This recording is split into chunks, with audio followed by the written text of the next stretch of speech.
The Chase Sapphire Reserve is one of the most popular travel credit cards on earth, and it has just had its biggest refresh ever. Today, we're going to talk about all of the new benefits and perks and rank them on a tier list. My name is Sean, and I'm here with my co host. Hi, everyone. I'm Sherwin. On today's special episode of the Credit Card BS podcast, we're going to give a tier list of the new Sapphire Reserve benefits. Now, this is more akin to a coupon book refresh.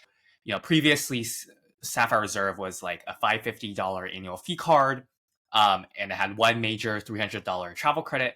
But now the annual fee is getting hiked up all the way to $795.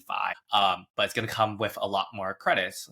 Much like the last couple Amex Platinum refreshes. Now, this launch has not taken effect quite yet. It goes into effect on Monday, June 23rd, 2025. But if you're an existing cardholder, the transition is going to happen on a slightly different time frame, and we'll cover that later in the episode. But first, $795 annual fee, and the authorized user fee is going to go up from $75 to $195.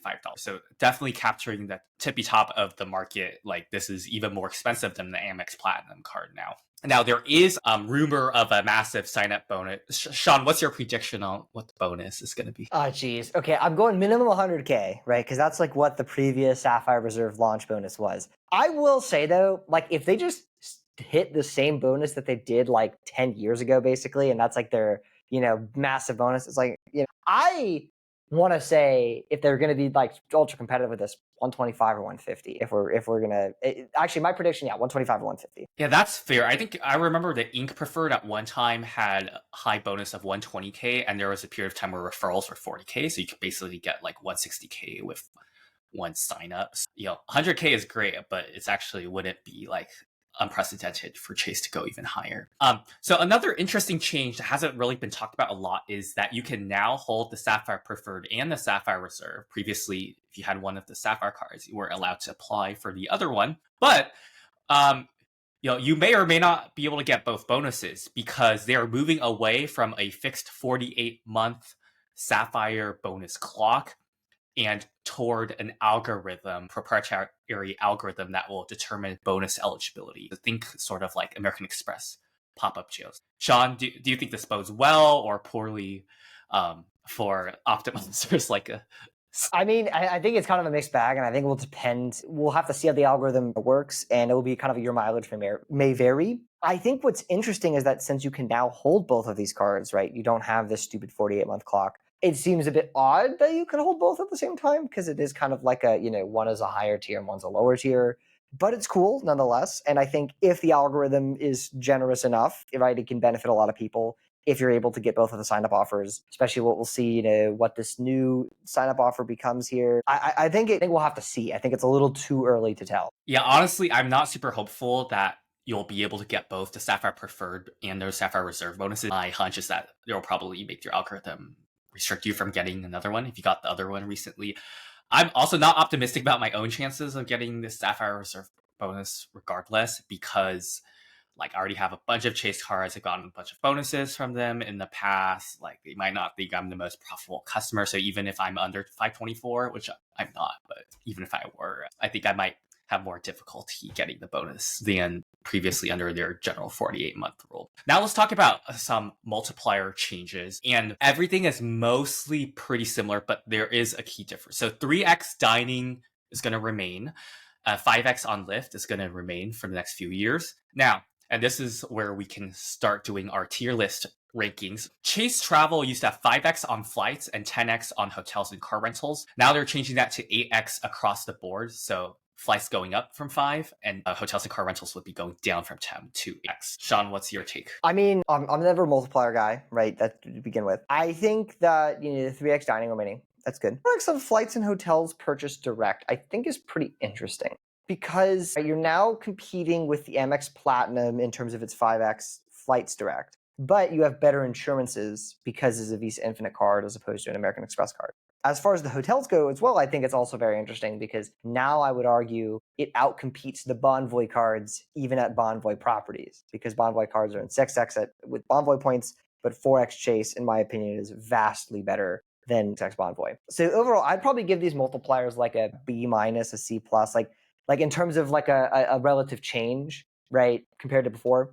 I think it's cool. I don't think this is like some kind of game-breaking reason to get the card or anything like that. I don't know. I think they're decent. Okay, my take is that this, personally, I'm not a huge fan of them getting rid of the 3x on all travel, because there are some categories that I've found useful, like parking charges, transit, like reloading my Clipper card in the Bay Area, even cruises.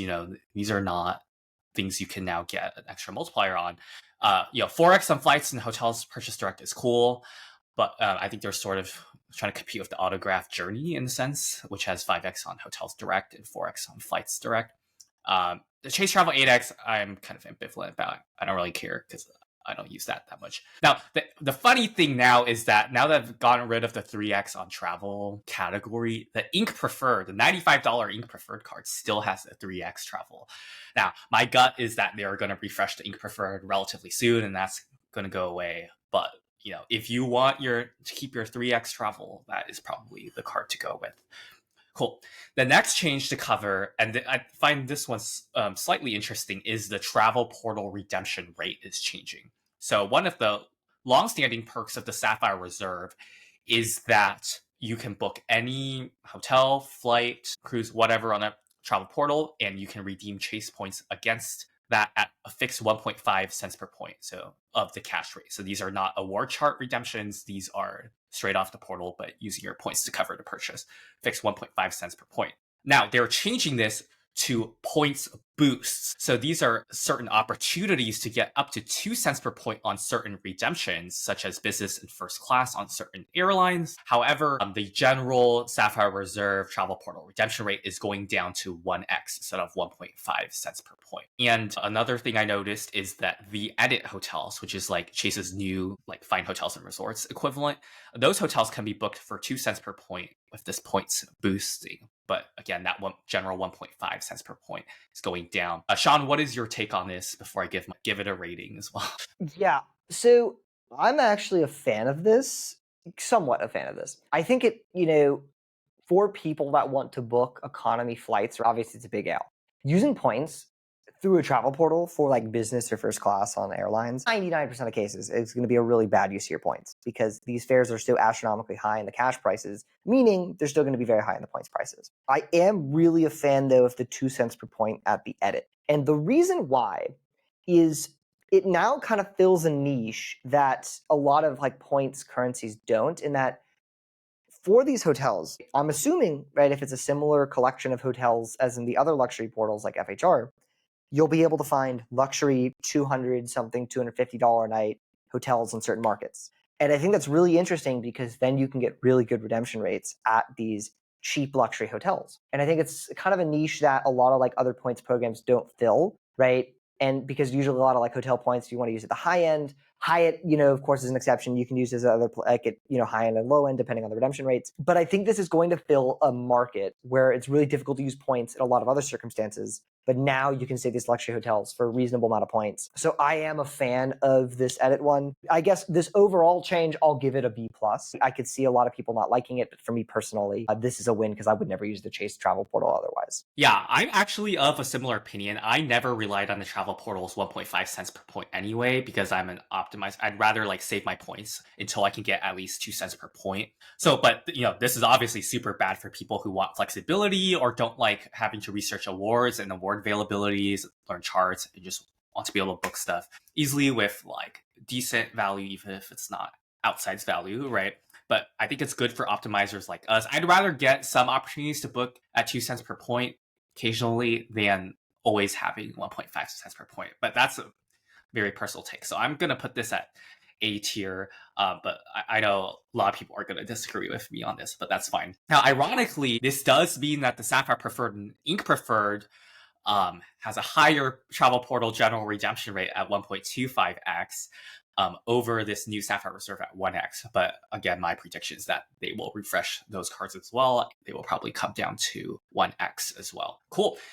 Now let's talk about some other perks. Let's start with things that are remaining the same. So points transfers to airline hotel programs, staying the same. Excellent travel protection. Sapphire Reserve has always had better travel protections, even more than the Amex Platinum cards and all of that. So that's staying the same, which is great.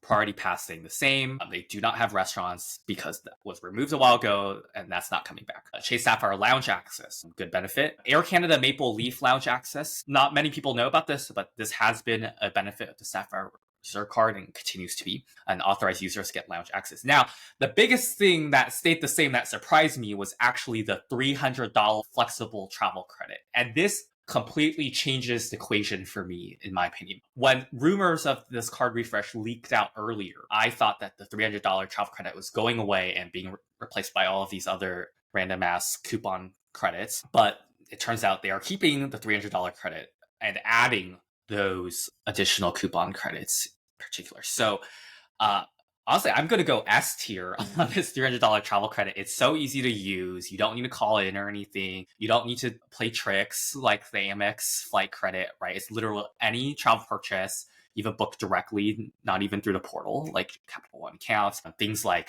transit or parking can often count. And yeah, I'm like very pleased they kept that because that basically brings the effective annual fee down, even before considering other credits, to $4.95. Which makes it more manageable. Sean, thoughts? No, totally agree there. I think, yeah, like this credit is essentially like cash. It is one of the most valuable credits of any premium travel card. So I would value it at 100% value.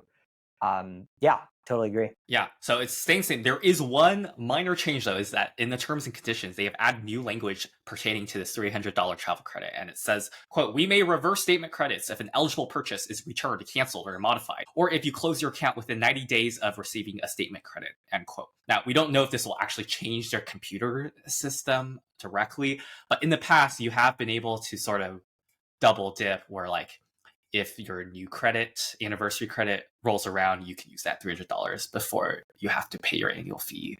And then if you downgrade or cancel at that time, get the annual fee back, you sort of double dip. So I don't know if this new language means they're going to preclude that, but something to keep in mind. Okay, global entry and TSA credit staying the same. Lyft, $10 per month. I'm going to put this at a B tier. Lyft's decently usable and pretty useful for many people, but I don't like the small amount. So I'm going to put B tier. Sean?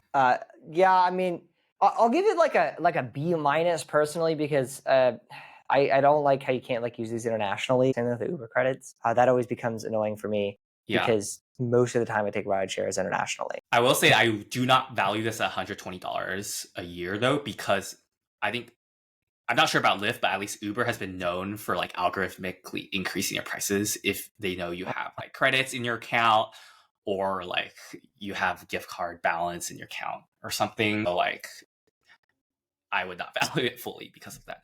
Additionally, the DoorDash monthly credits are staying the same. So you get two $10 grocery coupons plus one $5 dining monthly coupon. C tier, maybe D for me because I'm giving it D. Yeah.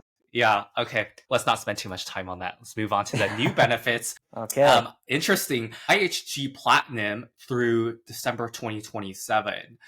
Personally, not useful for me because the IHG Premier card and the IHG Business Premier cards, which are both excellent keeper cards, cost less than $100 a year, come with Platinum status automatically directly. So not new value for me, but you know, if you don't have the IHG card, could be decent. Platinum status, I think, is not an extraordinary status in terms of the benefits you guys.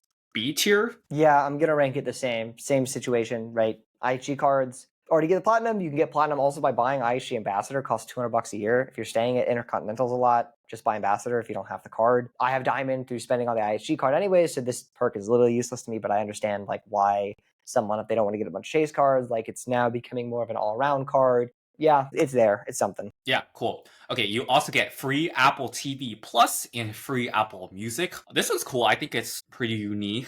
There's no other credit card that gives you subscriptions, so A tier, I'd say. But I think it's your mileage may vary. Yeah, I think it depends. Like if you have an iPhone, right? I think like it's very very situational. But I would agree it's like A minus something like that because like I do pay for Apple Music. I don't pay for Apple TV Plus, but I do pay for Apple Music. So this is like a really useful credit to me. Full value, I think it's like pretty solid. Okay, you also get Reserve Travel Designers, which is some sort of concierge service where they can help you plan a trip. I'm not going to rate this one because we've never really used the service. Don't know, but something to keep your eyes out for. Okay, the next benefit is Sapphire Reserve exclusive tables. This is sort of similar to like the Resi credits on the American Express side.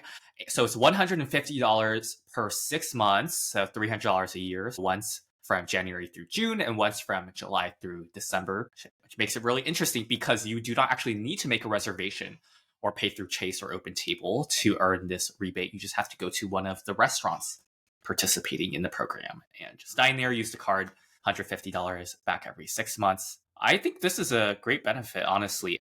Now, people might complain about the Jan to June, July through December 6 month situation, but I could see you leveraging this if you like open this card in the middle of a half of a year and you can get like 3 of them before you like downgrade or something. So I'm gonna say S tier. I will agree on with the only asterisk on that is like I'm not familiar with the like portfolio of restaurants as part of this, Sapphire Reserve exclusive tables thing, where I think it's going to be situational that if you live in like Missouri or something, right? Like, I don't know why you're getting a Sapphire Reserve anyways, but like, let's say, right, you have a use case for it. I don't know how many restaurants will like fit, in your drivable distance, right? Versus someone living in like New York or LA.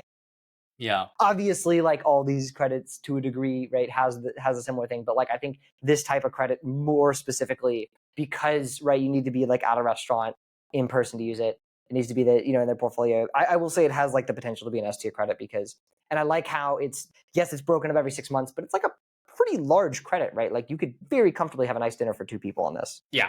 And I think like, now granted, these restaurants might be on more expensive side and might be more expensive than what you would have otherwise paid for, so you're not valuing it full cash value, sure. But at least it's not like one of those like $20 a month things, and you have to spend a bunch of extra money each time you go. So like I like that it's a decent amount for a decent period of time. Okay, next benefit, the edit hotels. So this is really interesting, similar to an FHR program. So you get like $100 property credit when you book daily breakfast for 2, room upgrades, etc. Now, unlike Amex FHR, there is a 2-night minimum for stays booked with the edit. So keep that in mind, especially since the $100 property credit you're getting is once per stay and not per night.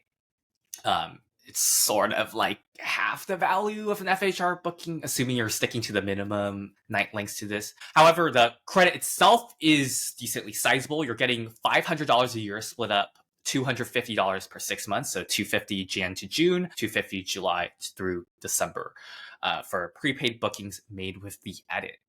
Thoughts on this? Yeah, so I will say I am very disappointed that there is a 2-night minimum, particularly not even for like getting the perks. Like I kind of get it because it's like, okay, look, you're going to have a bunch of optimizers at us that go to Vegas and stay at 6 hotels in 6 nights and we just eat our way through like the whole buffet or whatever, just use all these credits. But the thing that annoys me is like the $200 FHR credit on the Platinum, right? Like, yes, most FHR hotels are more than $200. However, there are markets where you can get an effective use for $200 and not spend over. You can actually like even have leftover credit, and I've done that. You're not going to be able to get a luxury hotel for $125 a night. Like maybe I'm wrong. Maybe they have like other hotels in the portfolio that, qualify. I'm making a prediction you can't do it. So it is like requiring you to spend extra money to use this credit. Now, can you still get very good value? Yes, absolutely. $200 a night hotel, right? You're paying $75 a night extra. Still very good value objectively. But I do prefer like how the FHR credit, you can just, use it in certain markets and get the full value from it and not have to pay extra. But in generally, like I also don't like having a minimum. It's just not, I think one of the cool things about FHR is it can just be like, oh, I stay one night, right? Maybe I'm just in town for a night. Or maybe it's like whatever reason, right? I just want to stay a night. And it's just like really cool. I'm like, oh, wow, I'm paying $200, but I'm getting a $100 hotel credit, which makes you feel really good.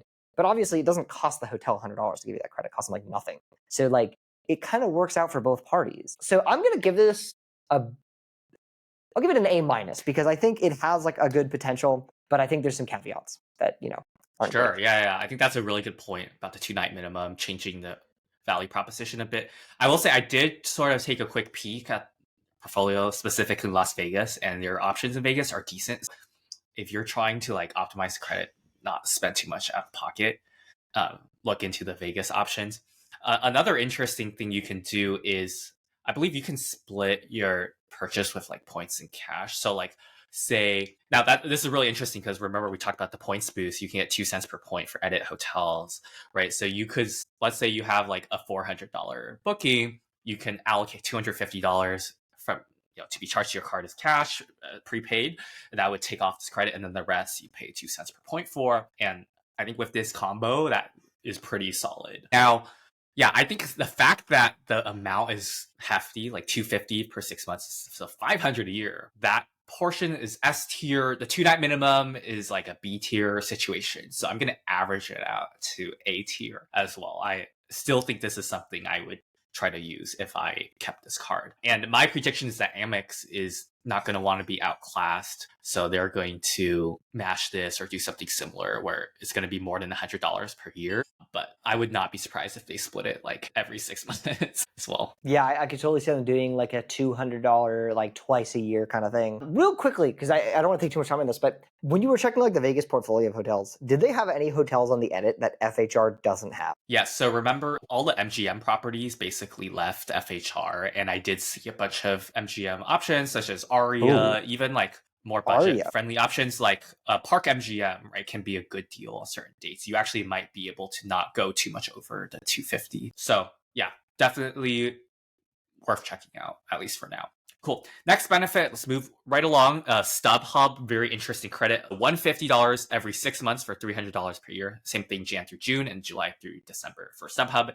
And via GoGo purchases, and you need to activate this credit to get it. I'm going to put this at a B tier. I think it's situational. Like if you're someone that's booking tickets anyway, this is pretty much easy. But if you're not, then this probably isn't as valuable. Also, like entertainment tickets nowadays are pretty expensive. Like most likely, most concerts aren't going to be $150 or under. So it's more like a discount than like a comp. What do you think? Yeah, I'll give it a B- personally. I've never used StubHub in my life. For me personally, like this is definitely going to be a credit where it's like if I'm using it, I'm just like forcing myself and not like a organically, oh great, I saved $150, right? Definitely not. Yeah. Okay, next one, Peloton credit. So $10 per month back on eligible Peloton All Access membership, Rental App Plus Guide, App One, and Strength Plus. Now, I'm kind of naive to the Peloton world of things. I don't know how much value this represents. I imagine these subscriptions cost way more than $10 per month, though. So if you're already on them, great, that's $120 of value for you. But otherwise, I could see most people like not actually using this credit. So I'm going to put it at a C tier. Yeah, for me personally, I'm going to give it like a D tier. I'm kind of sick of seeing all these like the travel credit cards turn lifestyle cards go so heavily into Peloton specifically. I don't know. I feel like I prefer the Amex as like Equinox credit because at least it's like a real gym and not like, oh great, I get some like I'm not a fan of these like gym apps, I guess. Like I feel like if you're gonna spend money, like spend the money on the actual like thing. I don't know. That's just me. Yeah. Now I will say like, I think this, looking at the credits we have so far, you could justify this card even if you're not able to use some of the credits, right? Like I could see someone, let's say like use the $300 travel credit easily, right? The Sapphire Reserve exclusive table is $300 easy. Edit hotels, maybe you use it one of the 2 times they give it for you in a year, like $250, not the full $500. And then StubHub, Peloton, let's say you don't value that anything, and then you use Lyft some of the time. Like I could still see a good argument for getting the $7.95. So like I've seen a lot of people like complaining online about, oh, they're making this a humongous coupon book. But my like probably unpopular take is that like some of these changes are actually decent. And like if your mentality is like I need to use every single credit, then yeah, this is a miserable change. But if it's like I can use some of these credits to subsidize the annual fee, I don't know. I think it actually might be an improvement. Is it crazy to say? No, I'll agree entirely because I think what happens is people start looking at these cards almost like I know you should look at it in an absolute term, but like really what like kind of our job right now is to look at it is a relative term, right? What was the annual fee before and what were the perks before? What is the annual fee now and what are the perks now? I would say for the increase in annual fee, the additional perks they are adding vastly outweigh it. Right, I think, as you said, you don't have to use all these credits. Just using a couple of them more than justifies the difference in annual fee. So I think, like overall, this card is like a, it's a positive change. Yeah, Yeah, I agree. But if you disagree with us, let us know in the comments. Now, there's a bunch of other things I'm going to rapid fire through. So if you spend $75,000 on the card in a calendar year, you get the following benefits for the rest of that calendar year and all the next, including IHG Diamond status, $500 Southwest Airlines Chase travel credits, not $500 with Southwest directly, but you need to book the Southwest through Chase Travel. You get Southwest Airlines A-list status, and then a $250 credit for the shops at Chase, which to my understanding is a collection of overpriced merchandise. Thoughts? Let's give it a single tier for these benefits. But one question, and this is really not going to affect the rating, I'm just curious. Do you know, like, if these items are like, oh, you can actually use it for $250, or it's like, oh, it's like the minimum item is like $700 or something? I actually don't know. I'm sorry. So I do like how there is an incentive to spend on the card. And I do like how these credits, in my opinion, are fairly tangible. Because I think IHG Diamond, like, not the best status in the world, right? However, there's a use case, right? The current best way is to spend $40K on the IHG card, $75 in this, okay, spending $35K more, $500 Southwest credit, like, totally situational. Trust me, I'm no, like, Southwest fanboy or anything. If you've seen this podcast, I'm not a big Southwest guy. I think that's a pretty good credit, like $500 at Southwest. Like, okay, I could see myself using that. Getting tangible, airline status, which normally would require you to fly Southwest kind of like a stupid number of times. I'm like, okay, this is kind of getting interesting. I actually am going to put this as like an A tier benefit, only in the sense that, like, I like that they're now putting a real incentive to spend money on the card. I'm not saying I'm going to go out of my way to do it. However, if you're someone that's like wealthy and you spend a lot of money on this card, which is probably a lot of people that have this card anyways, at least in Chase's target demographic, they're now giving you some decent reward. And I think it's like vastly, vastly better than Amex Platinum's, 75K milestone and the Amex Bonvoy Brilliance milestone. I do like these changes, but I agree it's totally situational. Okay, I'm going to disagree with you here and say this is D tier, and I'm going to go through my reasons relatively quickly. Diamond status, you can get on the IHG Premier card by spending $40K, which is much less than $75K, and the Premier card's base multiplier is 3x IHG points, which I believe is better than 1x here. So that one, not very meaningful. Southwest Airlines A-list status is barely a status because Southwest does not have a real business class, at least right now. So, it'd be a different story if it was like United Silver and like Marriott Titanium, but Southwest and IHG, not the most differential value is what I'm saying. And then in terms of like the $250 credit for shops at Chase, $100 Southwest credit, yeah, they're tangible, but like if you add them up, that's like $750. That's 1% of like 75K spend. Like I'd rather be putting, like I'm earning 1x points presumably on most of these purchases. So I'd rather be putting it on the 2x card personally than getting these like very restricted credits. So honestly, to me, this is not a huge perk, so I'm going to put it at D tier for those reasons. Wait, I think that's fair, but what I do want to ask is, do you agree that it is way better than the American Express spend milestones on their cards? Yes, but ironically, actually scares me that they're putting this because I think in a year or two, they might start restricting like lounge guest access unless you've spent 75K. So, because that's the same number that Platinum uses. And then we also saw recently that the Venture X, right, is getting rid of like free guest access unless you spend like bunch of money or pay certain additional fees. So I actually think this is going, especially since like Chase also has their own proprietary lounges now. It's not just Party Pass. Yeah. Like I could imagine them making more restrictive rules on that. So I don't know. I'm still not super sold on this. I think we've seen a lot of issuers go in that direction because I think what happens is like, let's say you travel as a family. It's like, oh, only one family member needs the card, right? But it's like, why sell the card to one family member when you could sell it to like 3 or 4 or something? And everyone requires a card, right? And especially if the credits like can, offset the fee. It's like, oh, let's get the card anyways. Why not? Yeah, I mean, there's already like overcrowding issues with lounges. I think the banks are just trying to manage that. And like we see the authorized user fee for this card going up to $195, also like putting it more in parity to what the Platinum card is doing. I don't know. I don't have good premonitions about this. Cool. Yeah, general thoughts. Like, do you think the old $250 effective annual fee with minimal other credits is preferable, or this $495 effective annual fee after you subtract the easy $300 like travel credit is preferable with the numerous other credit? I mean, I prefer the changes, right? I'll just say that. I think, yes, it's not ideal in that some of these credits are a little annoying to use, but I found the previous version of the Sapphire Reserve like kind of impossible for me to justify. Like I have been considering upgrading like a Freedom to it for a while. I already got the bonus on the Sapphire Preferred, but I could just never make the math work. Like I have other premium cards, it just doesn't make sense. Now I'm actually like seriously considering it. $500 effective annual fee essentially, but $500 edit credit, $300 tables credit. Maybe I'll use a StubHub credit, who knows?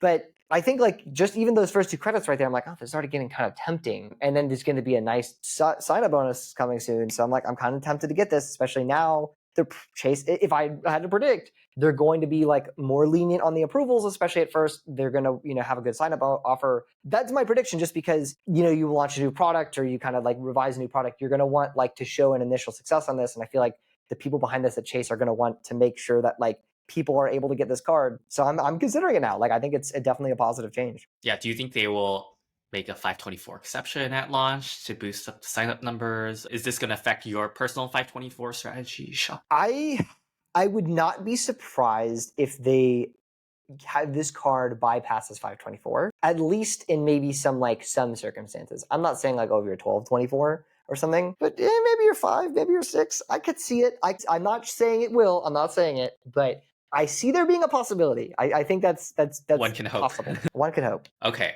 cool. Now speaking of upgrading, right? There are actually some interesting details about what this means for existing card holders. As I said, the new card is launching for signups on June 23rd. But if you are an existing card holder, the new benefits are going to kick in later, October 26, 2025. And both the good changes, like the new credits, and the bad changes, like no more 3x travel, that's going to happen October 26th. And then if your card renews before October 27, you'll actually get charged a lower $550 annual fee. So this actually presents a unique window right now where, should you renew or upgrade one of your Freedom cards now to Sapphire Reserve now as of before Monday, June 23rd, and lock in that $550 annual fee for a year while getting all of these new perks beginning in October. I think there's definitely an argument there. The one thing I think also, essentially the card renewals before October 27th get charged with lower fee. What happens if I upgrade? Do you know if I upgrade after? No, I guess if I upgrade after, but I get charged the higher annual fee, because I was thinking like you could maybe double dip in that you could open a Sapphire Reserve, get the bonus, and then up. Oh, you can't. I guess would Chase even let you hold 2? I don't know. Maybe that's probably not.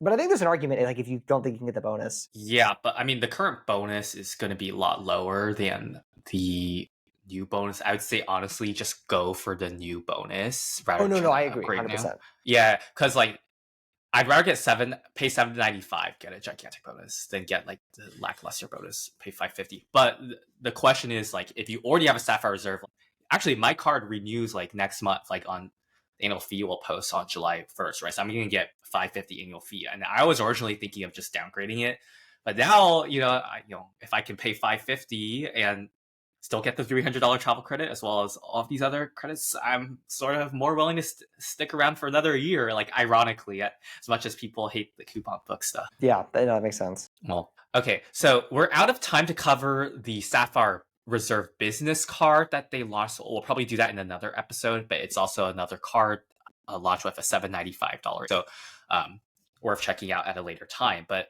okay, thank you so much for watching today's video on the new Chase Sapphire Reserve benefits tier list. Hopefully you found this analysis useful or entertaining. If you did, please give the video a like and subscribe to the channel. It greatly supports us. If you're interested in opening any cards, please consider one of the links down in the description below. It greatly helps support the channel. And Sean, why don't you plug our Discord? Yes, if you want to connect with an elite group of reward travelers and credit card enthusiasts entirely for free, check out the Traveling Discord group at the link in the description. You will learn a ton, I promise you. Thank you so much for watching, and we will see you next week.